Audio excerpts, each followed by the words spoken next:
Hey, welcome to the first real video in the 7-Eleven series. This one is going to be all about the first two centers. So first things first, when you get your scramble during inspection, your goal should always be to inspect up to one full center. And in most cases, you'll be able to do the first center and the bar of the next.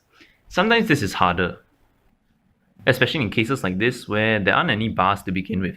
So what I recommend in these cases, if you're more comfortable with 4x4, is to plan your first center such that the rest of your pieces, the pieces of the remaining center become very visible once you finish your center. So in this case, I can join up these two pieces, and then this one and this one can join up. So what I can do is RB, then R2, D prime, U prime, R prime. And what this does is makes sure that this is going to be on the left, this is going to be on the right, and then I have a bar solved in the middle. And I wouldn't, if I had solved it, say in this position, I'll end up having to do some rotations or to spend a lot of time to look for my pieces to solve my second center. Another important point is to make sure to try your best to have your first center end up at the bottom when you're finished doing it, so that you're always able to not have to do any X rotations, and you'll be able to start working on your second center straight away. If you're more comfortable with doing centers on 4x4, what you could try is to incorporate special algorithms into your solves. And this can help you with your center building a lot.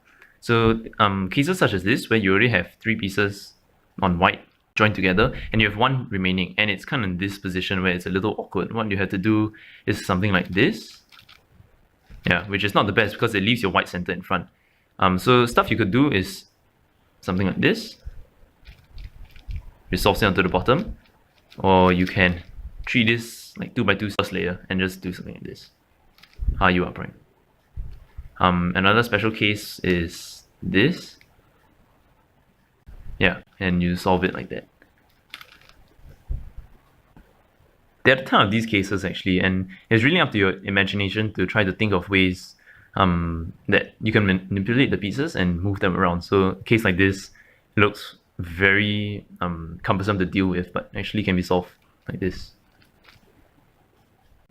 Lastly, the question whether to preserve cross edges during your centers is also very important, and I feel that you should only do it when it's very, very easy, or when your first two centers cases are very easy. So in this case, you have three pieces stuck here, and it's a three move insert to put this one in, and then you already have a bar, and your other yellow pieces are here and here.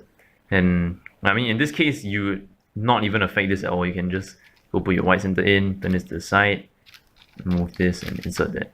And you still have this remaining, and it didn't take any extra moves to solve it. And what I think is that if it takes 2 moves, it's still fine, but 3 moves to preserve an edge would be too much. So if you had to sort of move it around too much, yeah, you might as well scrap it or and not bother to track it at all. Yeah, so that's about it for first two centers. They are pretty straightforward. I mean, you have 8 colored faces to worry about, and that's about as much as you have on a 3x3 cross, where you have 4 pieces, each with 2 colored faces.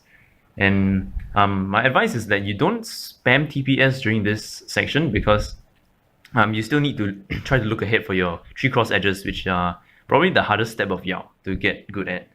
And yeah, so if you have any questions, you can leave them down below, and I'll do my best to answer them. See you in a bit.